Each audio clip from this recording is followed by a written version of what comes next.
Tonight on the show, we try to diagnose what is happening to rookie QB Caleb Williams. Doug deep dives Miami running back Devon Achane. We determine if Seattle receiver Jaxon Smith-Njigba is the real deal, and if Cincinnati tight end Mike Gesicki is finally ready to deliver. Tonight on the All Out Blitz.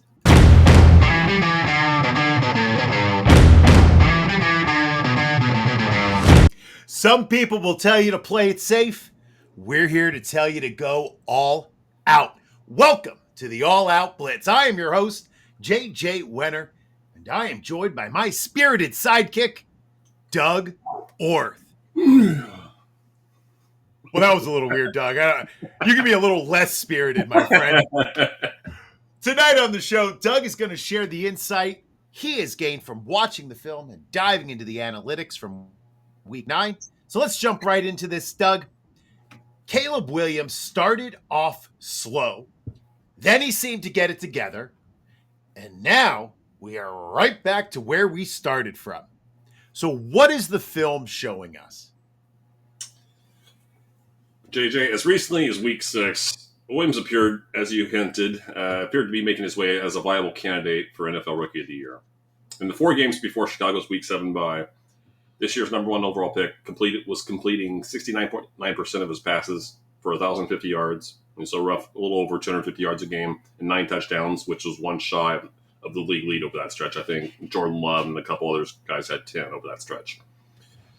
Okay, during that same time, Williams was tied for the league lead with 18 deep throws, 20 plus yards in the air, which contributed to a solid 8.1 ADOT, average depth of target, over that same time. His turnover-worthy throw rate was a respectable 3%, while 51.1% of his throws were deemed highly accurate, which was 12th among quarterbacks with at least 50 pass attempts from weeks 3 through 6. And 73.7, so 74% of his passes were considered catchable. Perhaps of most importance, just a little under 26% of his dropbacks were pressured. Again, that sounds like a lot, but we'll get to something in a second which will put that in perspective. Unfortunately, Week 8 against the Commanders, so the week after the bye, the 2 weeks after the bye, Week 8 against the Commanders, Week 9 against the Cardinals, have seen Williams, as you said, regress back to the disappointing production to begin the season. Now, I just mentioned to you the glowing stats: 1,050 yards and 9 touchdowns over that 4-week good stretch. Mm-hmm. The 4-week bad stretch: 52.7% completion rate, 615 yards. So we're talking a little over 150 yards a game there, and no touchdowns. There's been 4 games. The 4 bad games, or the 4 bad weeks, have been no touchdowns, no passing touchdowns in any of them. He has attempted slightly more deep throws, 22. It was 18 in the previous stretch, resulting in a higher ADOT, 9.5. But as we'll get to in a second, longer throws are not his biggest problem by a long shot. Okay, across those same 4 bad weeks, again, we're talking weeks 1 and 2, 8 and 9 here. His turnover-worthy throw rate has hardly changed, 3.1. It was 3.0, so basically no change. What has changed are his highly accurate throws, 41.2%. What did I say it was before? I think it was 51.1. Catchable throws, 61.8. It was 73.7 in the good sample. And throwaways, he's had 13 throwaways, which is 5 more than any other quarterback. Again, you like the idea. Commentators will say all the time that a throwaway is usually a good thing if it avoids a sack and whatever. So that's great, but the fact that he's throwing it away tells you that receivers aren't getting open and things are getting messed up. So all of these numbers, the less accurate throws, less catchable throws, more throwaways, all that points to one glaring problem. Among quarterbacks who have played in those same 4 contests, weeks 1, 2, 8, and 9, only Lamar Jackson, at a 42.6% pressure rate, has been pressured more than Williams at 41.1%. So 2 of every 5 dropbacks, more than 2 of every 5 dropbacks, he's getting pressured. While one of Williams' many strengths are his improvisational abilities, no rookie can be expected to handle that kind of pressure consistently. Now, you're saying, okay, well, why can Jaxon handle it? Well, Jackson's a freak athlete, and he's been in the league, 6-7 years at this point. He has more experience dealing with this kind of chaos. So, and I'm going to refer to the article for all the. I'm going to mention 4 clips that are all in the article. Please refer to the article for what I'm about to say here. And just so you're aware, the article's on fantasypoints.com. You can look up Doug Orth's name to find the article just published, or just type in Film Plus Analytics and it pops right up for you. So, thank you.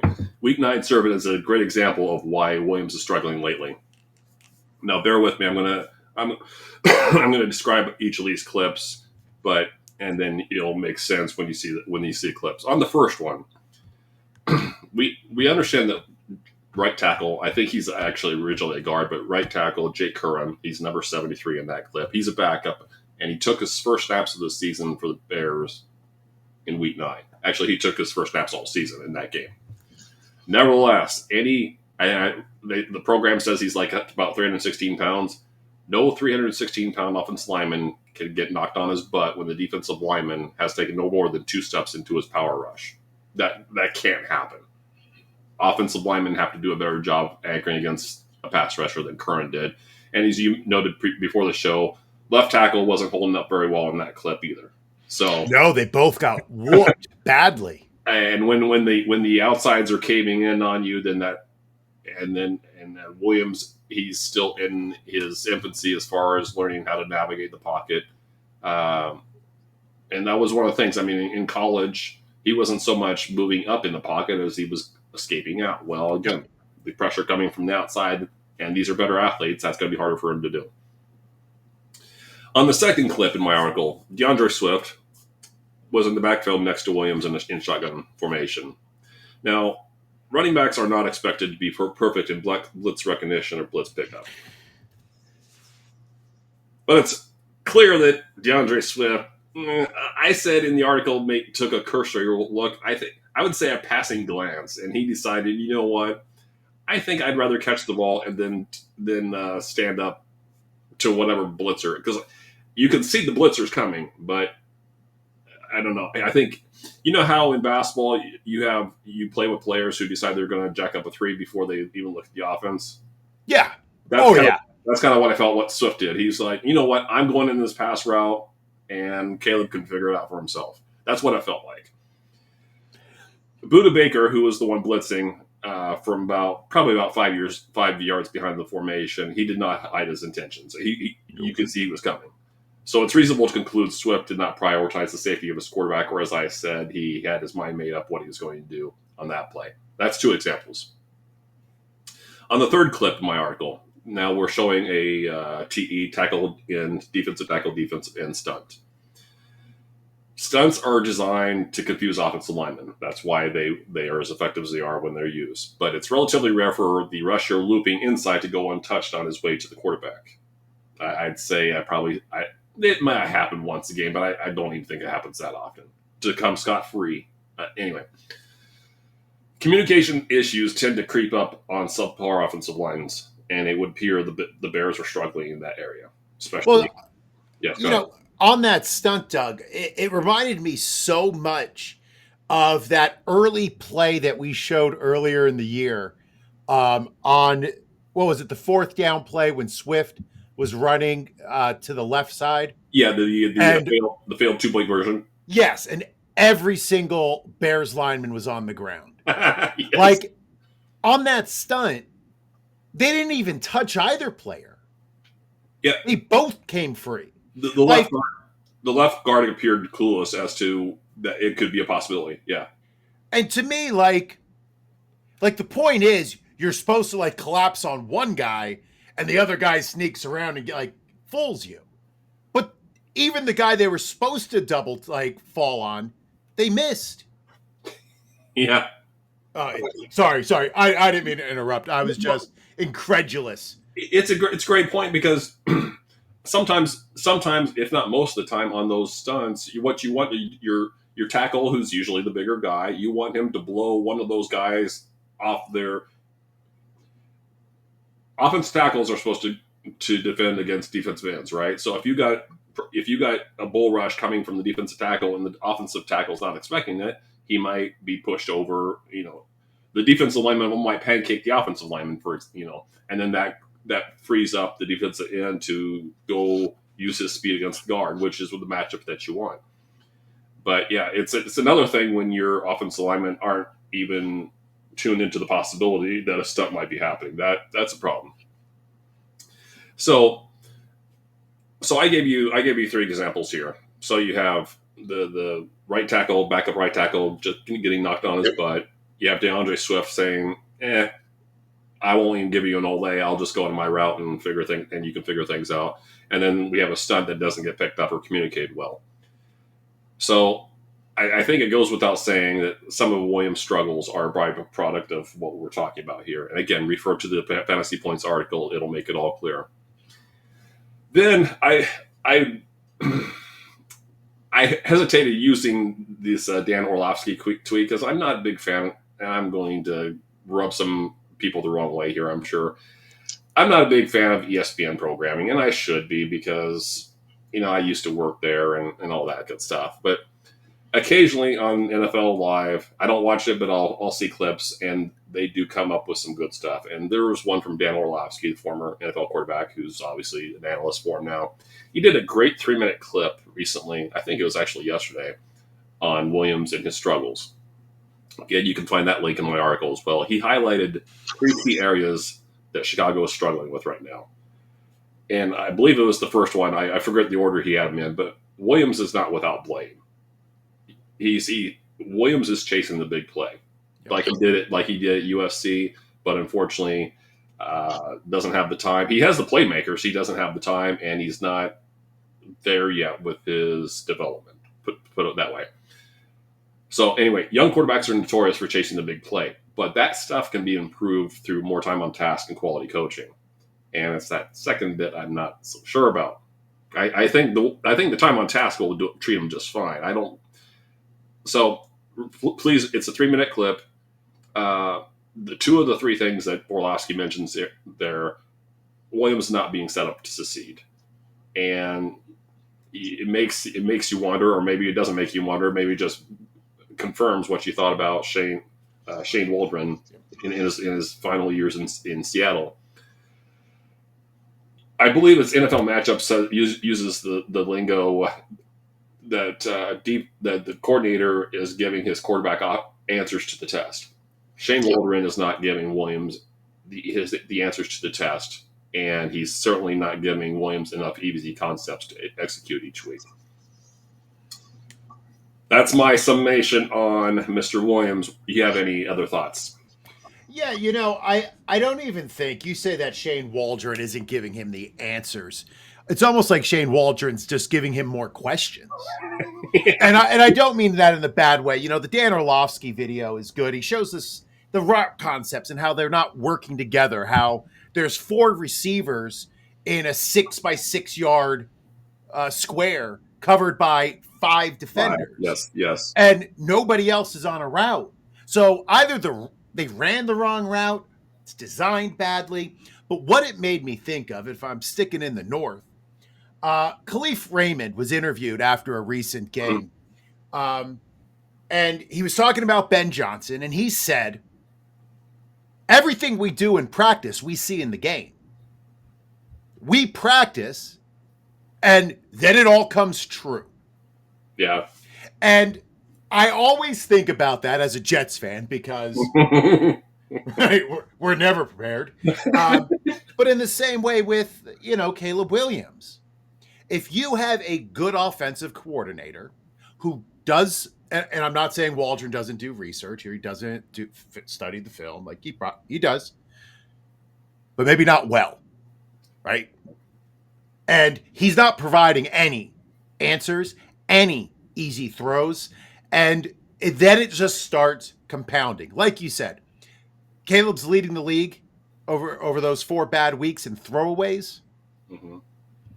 Like, yeah, we want to see a quarterback rather throw the ball away than taking an unnecessary sack.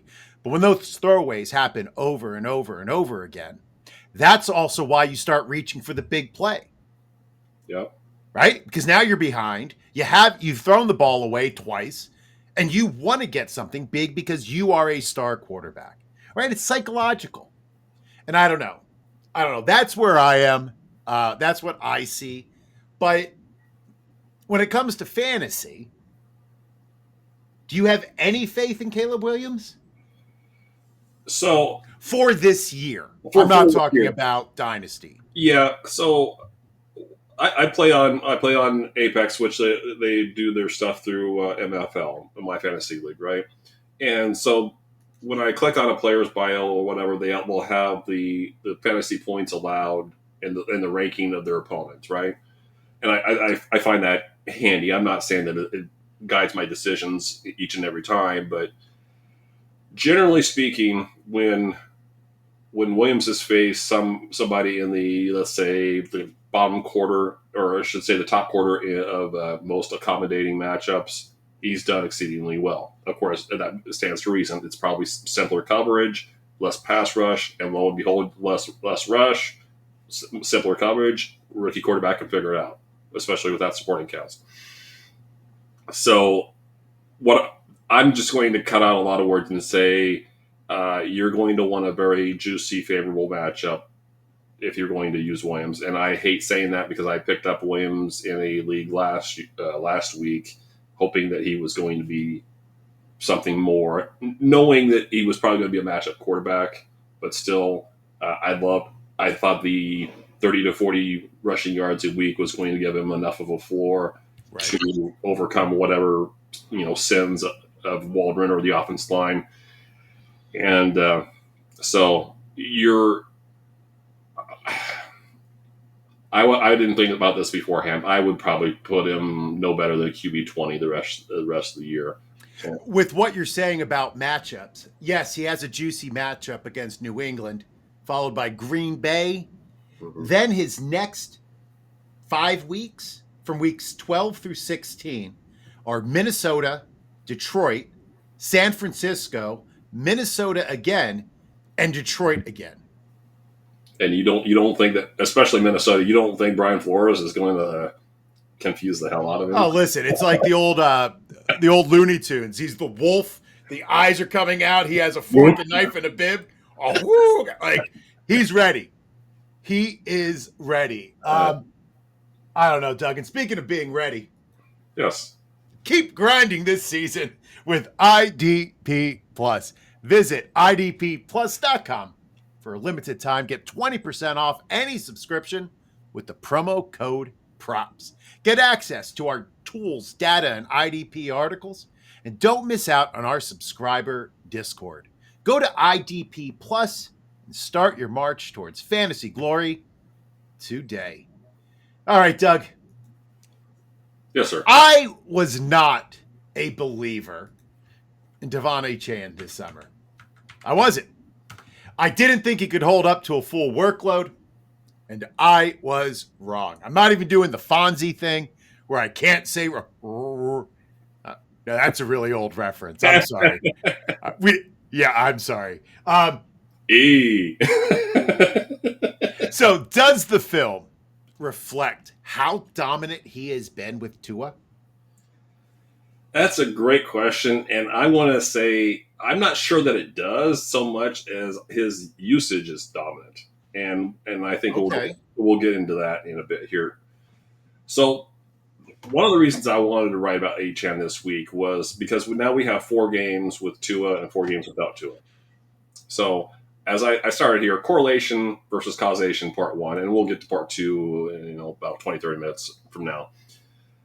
In 4 full games with Tua, Achane is averaging, 4 games without Tua. Achane is averaging 9.8 carries for 35 yards and 2.3 catches for 12.3 yards. So we're talking about 47 total yards on 12 touches. Okay. But the key one here is probably the 2.3 catches. In 4 games with Tua, Achane is averaging 13.5 carries for 70 yards and 7 catches for 63 yards. All 5 of Achane's touchdowns have come in games Tua's played. So what gives, JJ? Okay. I'll answer that question myself. Even though Achane does most of his best work in the passing game, there was also a noticeable difference in his rushing production, as I alluded to, when Tua plays. In the 4 games with Tagovailoa, 5.6% of Achane's runs go for more than 15 yards, and that's versus 2.6 without. So double, a little bit more than double. He averages 2.8. This is again with Tua, 2.8 yards before contact and 2.4 yards after contact. Now those numbers are versus 1.9 yards before contact and 1.7 yards after contact without Tua. Now we're talking about almost a yard difference in before and almost a full yard. So almost a full yard in each case. Achane's yards per carry in different concepts is dramatically different as well. So you wouldn't think like man versus zone blocking would be that much different for effectiveness, right? I wouldn't anyway. Okay.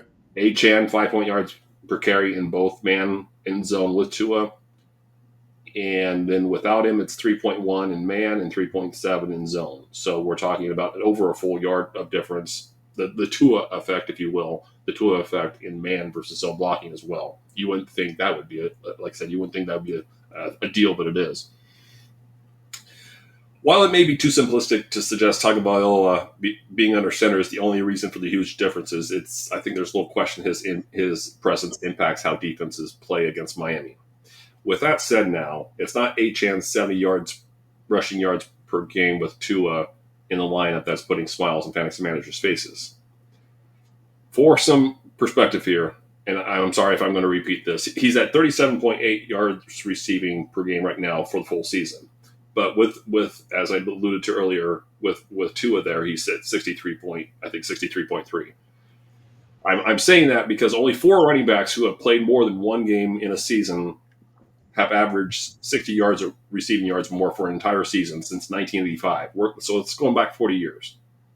Christian McCaffrey and Austin Eckler in 2019, Marshall Faulk in the Greatest Show on Turf in 99, and the venerable Larry Centers in 1995.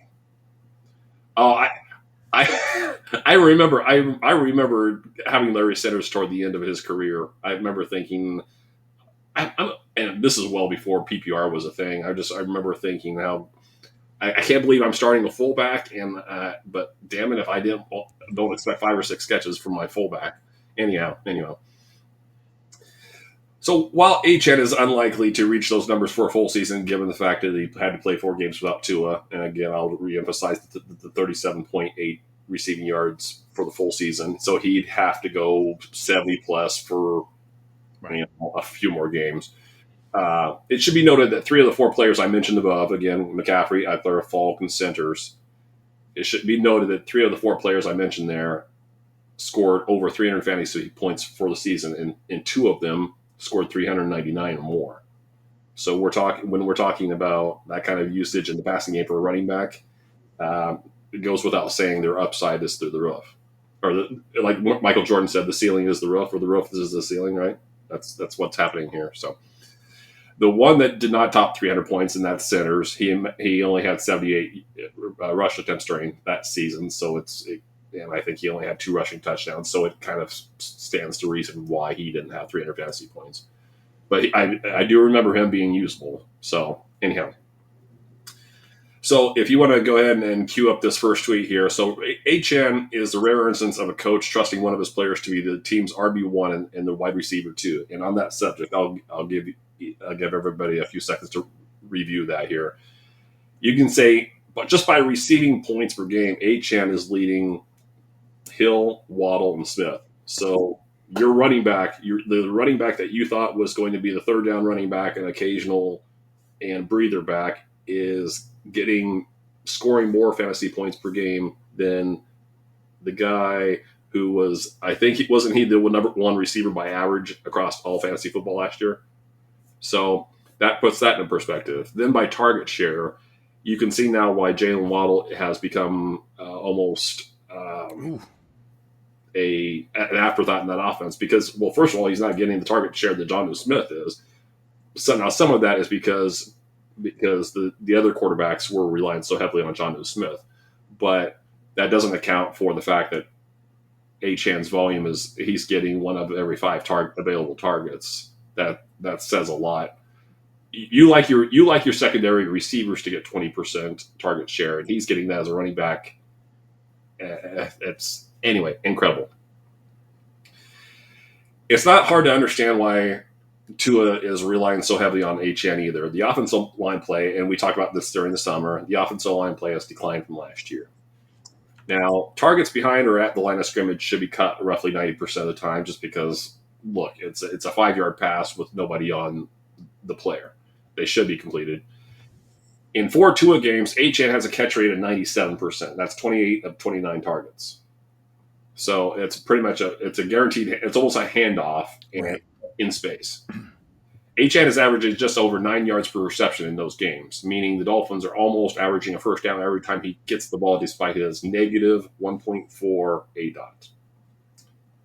You have any extra thoughts on Achane before we continue?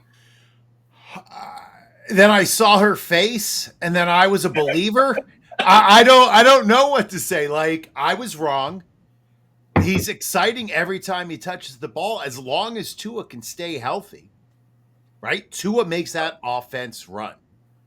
And, I mean, I'm not happy about Waddle not performing like I wish he was, but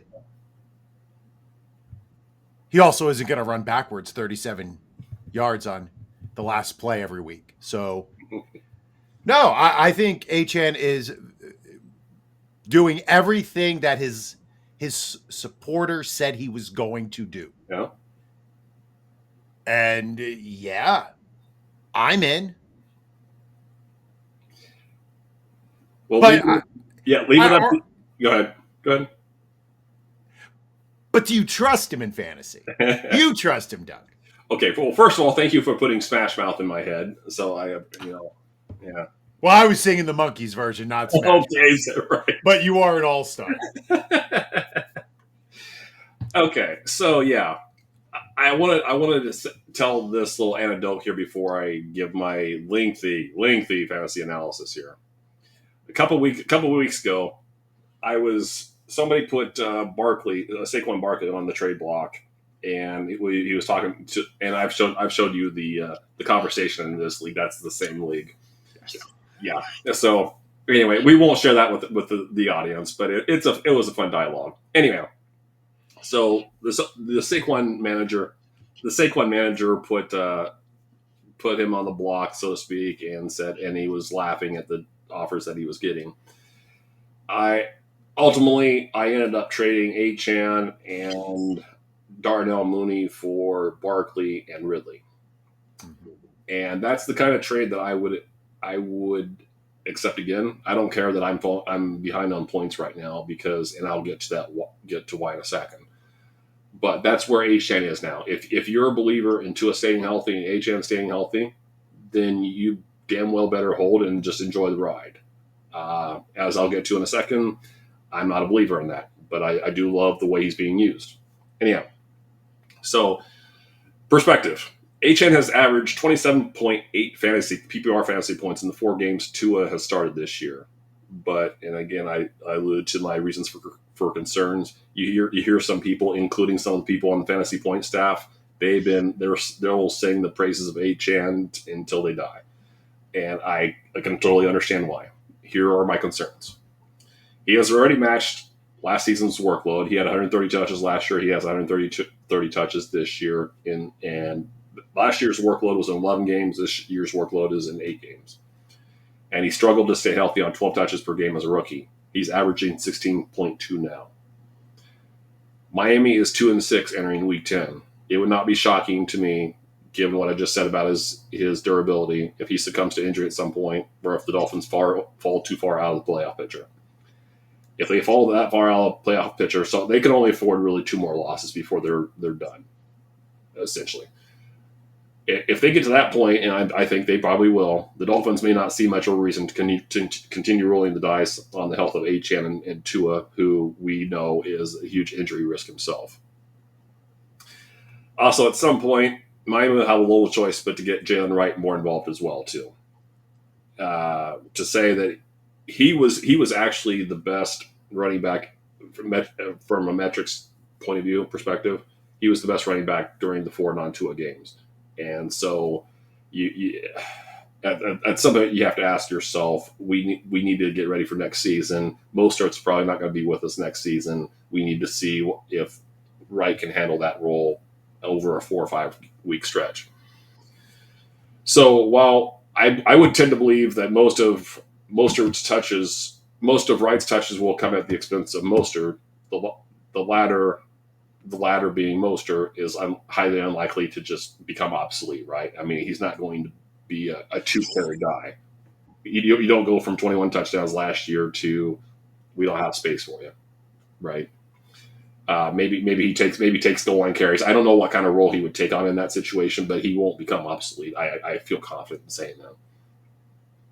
Even if the duo of Mostert and Wright only take 2 or 3 touches per game from the Achane, so that would be what I would be saying is from like 16.2 to 13.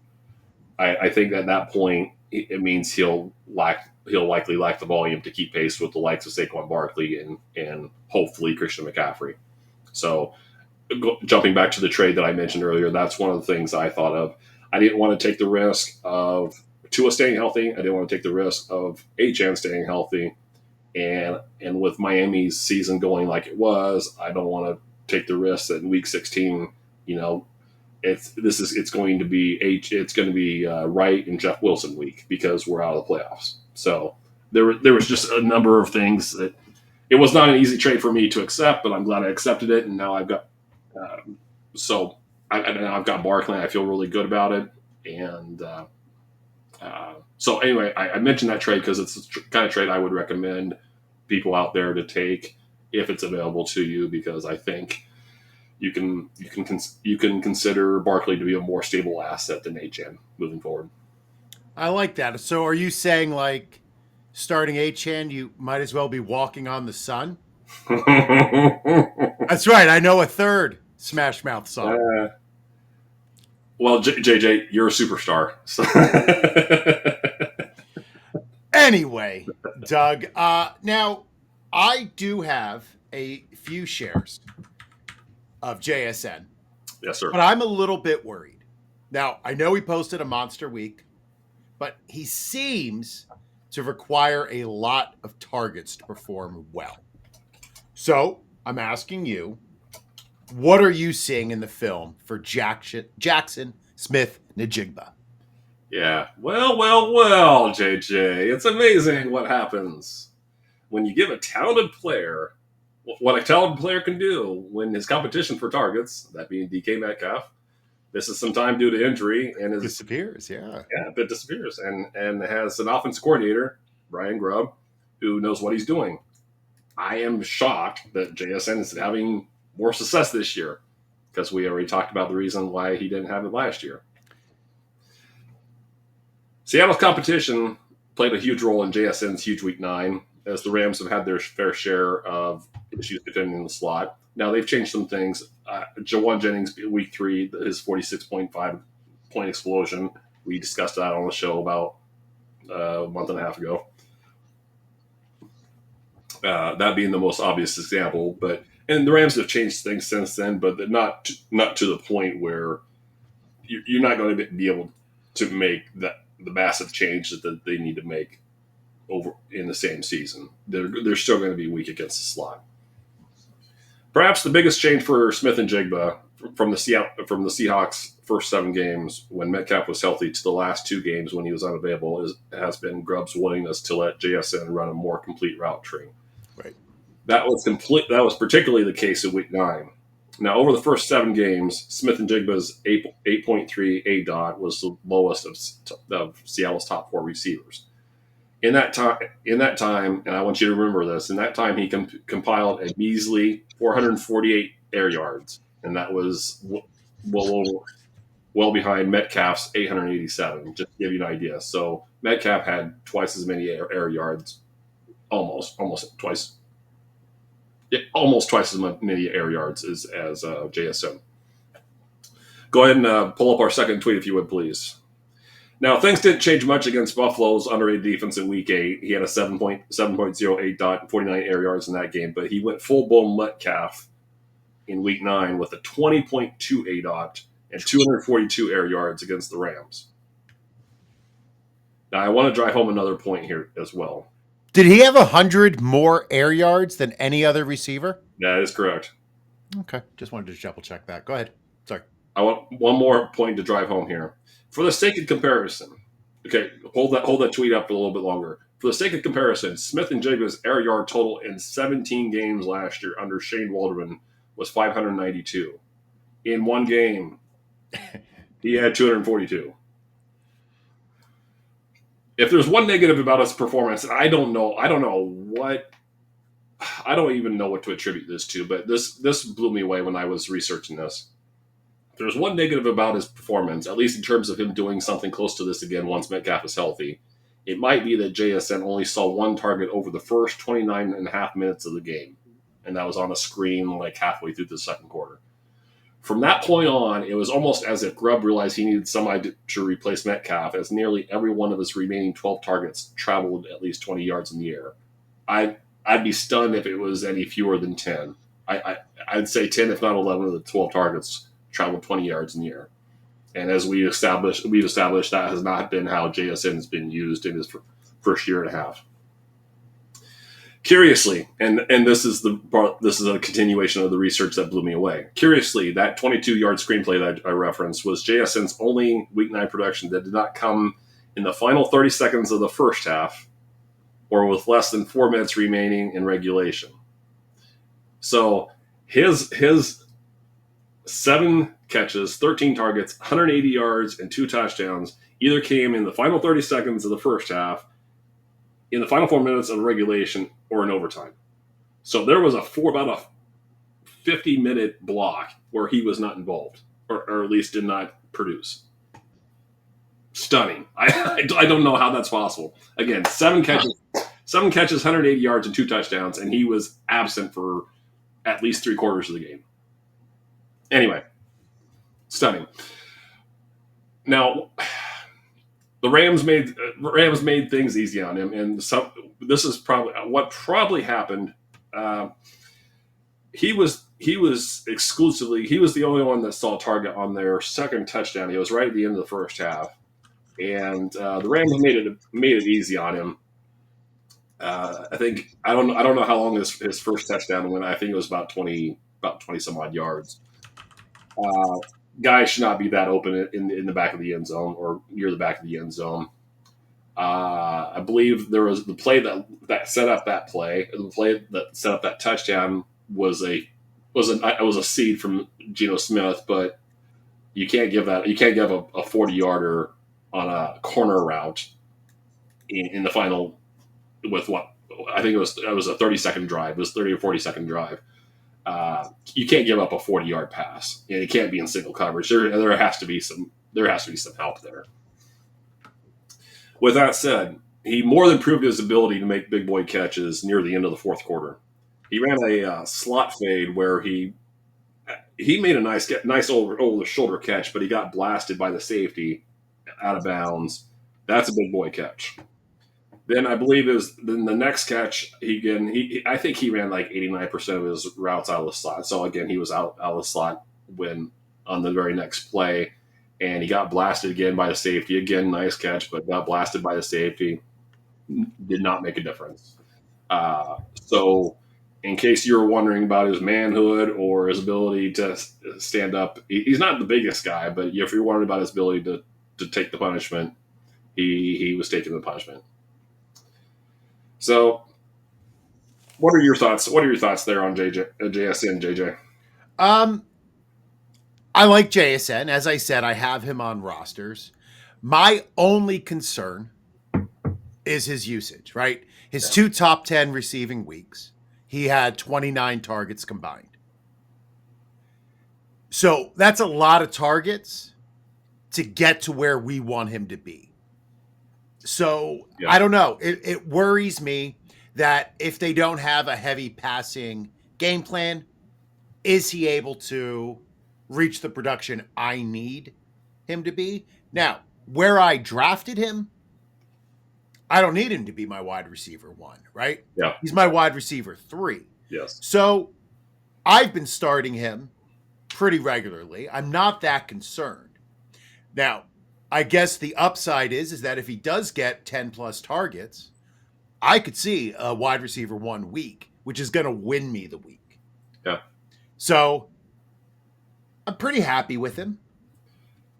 I'm pretty happy with JSN. How are you feeling about him fantasy wise? Well, yeah, I'll just add to one of your points about the targets or the inconsistency of his targets. So I'm looking at his target breakdown. Yep. And bear with me. 2, 16, 3, 12, 7, 9, 6, 7, 13. Okay, so half of those games is wide receiver 1 target numbers, or at least target share. Maybe not target shares, but at least target totals. But if you had been starting him every week, you would have gotten 2 wide receiver 1 days and a lot of maybe high end wide receiver 3 and a couple, about 3 he should have been on bench. Yep. So anyway, we're expecting Metcalf. We're expecting DK Metcalf back after the bye this week. Ryan Grubb suggested Metcalf was one of the best wideouts in the league before the season. He's done nothing but reinforce that belief in 2024. So he's going, in my estimation, he's going to remain the alpha receiver in this offense for the foreseeable future. What most managers expected for Smith-Njigba was for him to make it obvious that he was ready to replace Tyler Lockett as the new primary said kick. Although it's taken a little longer than many expected. Hey, I mean, a lot of people wanted it to happen week 2 last year, okay? But I think games like the one we just saw this last week are starting to serve as a clear indication that transition is starting to happen. Does that mean there won't be bumps in the road? Of course there will be, because I read off the target totals. There's going to be bumps in the road, but as you alluded to, the usage, at least the routes, the depth of the routes that he's running are going to make for some lean weeks, unfortunately. So you might get your wide receiver 1 target totals of 7 and 8, and you might get 4 catches for 37 yards. So as long as you put him in that low end wide receiver 3, wide receiver 4 bucket, and be pleasantly surprised when he puts up a wide receiver 1 day, you're in good shape. Otherwise, if you're counting on him for more than that, you're going to be disappointed probably as often as you're going to be rewarded. Much like in life, adjust your expectations and you'll never be disappointed. Almost never. Let me tell you a bartending story from years ago. Yeah, exactly. So I was the bartender, right? And I believe one of my customers came in and says, as long as you have low expectations, you'll never be disappointed. So there you go. Boom, just listen. Just ask Keith at the DoubleTree. That's for my Expo friends out there. All right. Well, it is football season. And that means a trip to see your favorite team on the road. Well, with Expedia, you get the best prices when traveling, and we are thrilled for our partnership with them. Need a flight to Chicago, rent a car in Miami, or a hotel in Seattle? Go to idpplus.com/Expedia and build the best package to travel to the big game. Now, Doug, every off season, we see an athletic tight end go to a high-powered offense, and everybody says they're going to be a top 12 tight end this year. We did it with both Mike Gesicki and Jaxon Smith the past 2 years going to the Dolphins, and then again this year with Mike Gesicki going to the Bengals. Was his tight end 1 overall finish this past week a mirage? Or was it a sign of things to come, Doug? Well, my question to you would be, why is Mike Gesicki always that athletic tight end that's going to a new team? Because he never delivers. So I teased this before. And he does a bad gritty. But that's Yeah. just me. Go ahead. Yeah. Sorry. Yeah. I wish I could do a bad gritty. No, do not. That is cringe. Mad cringe, Mr. Wenne. Don't do that. I told I teased this earlier about correlation versus causation. This is part 2 of that epic storyline. So in the 4 games T. Higgins has been sidelined due to injury this season, Gesicki is averaging 5.5 catches and 70.5 yards, receiving yards, a number was deflated by his 18-yard total in week 1. In the other 3 outings without Higgins, he has recorded at least 5 receptions and 73 receiving yards. So he's giving you a 12-point PPR floor in games that Higgins isn't playing, at least the last 3 games anyway. In the team's 5 contests with Higgins, he's averaging 1.6 catches and 14.2 yards. No bueno. So when I discovered this, I asked myself, what exactly is happening, and why is it Gesicki as opposed to preseason hype machine Andre Yoshivas, who is benefiting the most from the absence of a perimeter receiver like Higgins? Wouldn't you think that if you slide Yoshivas into Higgins' role, he would at least have, 70-80% of Higgins' role, right? That would be a fair assumption, right? I feel like you're setting me up. I am setting you up. But I'm going to give you a bunch of stuff first. So okay, you got to eat your vegetables before you can have dessert. You can't eat your meat until, wait, what is it? Can't have your pudding until you eat your meat? The route, okay, so bear with me, and I'll try to make this as digestible as possible since we're talking about supper or dinner or whatever. The route participation for both players has remained roughly the same in both scenarios, with and without Higgins, as Gesicki has run a route only 6% more often with Higgins out of the lineup than with him in it. Yoshivas's route participation has actually dropped in games without Higgins. So he has, in games with Higgins, he's running 85% of the routes. In games without Higgins, he's running 71%. So I posed the question before: why is Gesicki benefiting the most? The most likely answer to that is the absence of Higgins forces the Bengals to replace him on the outside with Yoshivas, who has run basically 71% of his routes on the perimeter in the games Higgins has missed. When Higgins is in the lineup, Yoshivas has run basically 70% of his routes out of the slot. So he's transitioning from slot receiver to so he's basically replacing Higgins. But, and I'll get to this. My next point here is Yoshivas is being productive in the games that Higgins is there, and I can only put that on that he's an impressive athlete. Yoshivas is. So is Gesicki. But my point being is Yoshivas's athleticism would make sense that it would play better on the inside than on the outside, where you need to have route running chops to survive. And I kind of think that I don't think it's probably too much to ask the second year receiver out of Princeton may not have the route receiving chops yet to win on the outside consistently. That would be my guess. By contrast, Gesicki's slot rate is almost identical with Higgins out as it is with Higgins active. Both there's a 1.2% difference there. Perhaps the most telling statistic that is driving Gesicki's production with Higgins out is that he's attracting 23.7% of the first read and design targets in those outings. If that number held up over the first 9 games, you like this. He would rank right behind Brock Bowers for 6th in the league among tight ends. That's the kind of usage he's getting, or at least first read and design targets anyway.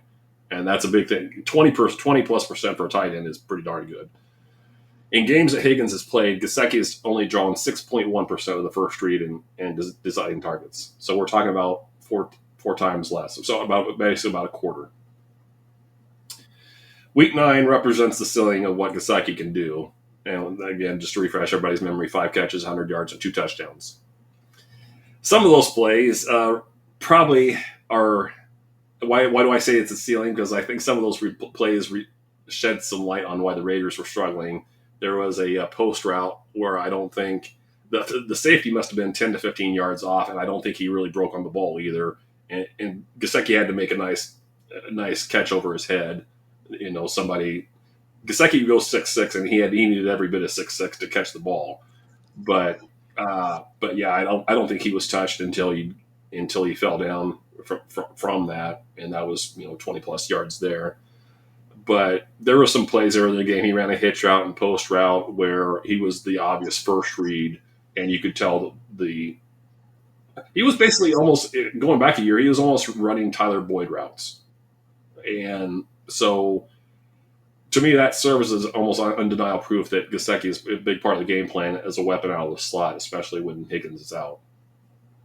What thoughts do you have about our boy from, I believe it was in Notre Dame? I want to say he's from Penn State. Oh, as I talk, you can look it up. Penn State. It's Penn State. It is Penn State. But I remember at the expo, Scott Frankel was talking about Gesicki. I don't like Mike Gesicki. It's nothing personal. I don't trust him. No. And sure, he can put up a week like this, but he also put up 0.1 points against Carolina, 5.1 against Baltimore, 0 against the Giants, 1.2 against Cleveland. You can get really big stinkers out of him. And I mean, I guess if Higgins is out, they sure fire him up, put him in there. But you also have to count on some bad coverage for him to have a big game. So I don't know. I'm not going out of my way to pick him up and start him, but I can understand why people would. Right. What are you seeing? Well, I think you come pretty close to nailing it right there. The thought that ran through my head was you were talking was, fortunately or unfortunately for us and fantasy managers, I'd say, 80%, probably 80% of the players available to us, their success week in or week out, or lack of success, is situational. Yep. And unfortunately, we don't always have clear splits like this. We question coaching. We're like, okay, so why was it 70% route usage this week and 45 this week? And we don't know the players are on injury reports, but what are they actually dealing with? I mean, there's a whole, as much as we like to think that we know what's going on. What is it? Was it this Jim Morosina? You don't know. Something about you don't know and you never will. You think you know, but you don't know and you never will. There you go. That was the line. And sometimes we find about this stuff in the summer. This guy was dealing with this injury here, or hey, did you notice this split when Higgins or Tua was out? I mean, all this. Some of this stuff comes out well after the fact, but to your point, or what it means for fantasy, this is a trend, or this is at least a observation that I feel somewhat comfortable using Gesicki during the bye weeks for. I plugged him in on a team. I had George Kittle in. I plugged him in. I initially went Isaiah Likely. Then I stumbled upon this Gesicki thing later in the week. And then when it was Noah Fant. I initially went Noah Fant. Then when he was ruled out, then I picked up Gesicki, and he paid off handsomely for me. So I'm not, just like you. I'm not going to trust him much further than I can throw him, and I'd be willing to drop a few dollars on him again this week because we were not expecting Higgins to be back, and he might deliver another gold mine this week, but. I think his success is almost entirely dependent on Higgins being absent. All right, Doug. Well, it is time for us to say goodbye. Let people know where they can find us and any final thoughts. You are up first, my friend. I'll keep it short. The Fantasy Points article just hit probably within the last hour. Kudos to JJ for reading it as quickly as he did. I have my usual FF Today article coming out Thursday night. Well, I'll get done with it Thursday night. It'll be out Friday morning, Friday afternoon. I believe I'll be talking about receivers and tight ends. I'm not quite sure. I think if I recall, I started the series last week about who I am looking for, who has great schedules for the rest of the fantasy regular season. So I'll do that with receivers and tight ends. And then Yeah, that pretty much sums it up for me in my activity this week. But what goes on with you, JJ? Well, I'm at JJ Wenne on Twitter. Thank you for taking the time to watch and listen to us tonight. Thank you, of course, to Doug for all of his work. Make sure you're checking out his articles, both on Fantasy Points, FF Today. They're top notch. You really learn a lot. This podcast is a good companion to his article, but the articles are very good. And I'm kind of critical of writing because I'm an English teacher by trade, and they're good articles. So give them a read. Make sure you're hitting subscribe on both our IDP Plus and our amazing IDP Plus Bets channels on YouTube's plural. You can catch me tomorrow night on the Rider Dynasty podcast with Jameson Hutchinson and Joe Harlow. I know things are a little crazy out there. I had a rough day today. So be kind, hug the people you love, and we're all going to get through this together. And remember, when in doubt, go all out. Boat drinks, my friends. Boat drinks. Thank you for watching the IDP Plus YouTube network. If you enjoyed this video, give it a thumbs up and don't forget to subscribe to our channel. Be sure to tap the bell icon to get notified whenever we upload new content.